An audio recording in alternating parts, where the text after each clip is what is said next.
drive a better relationship from. Come in and learn a lot more about the shop. Okay. Thank you everyone for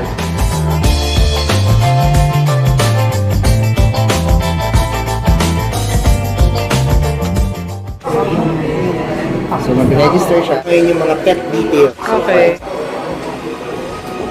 Picture na ba? Di ba? I-register niya for new puppy owner. Kailangan complete. So,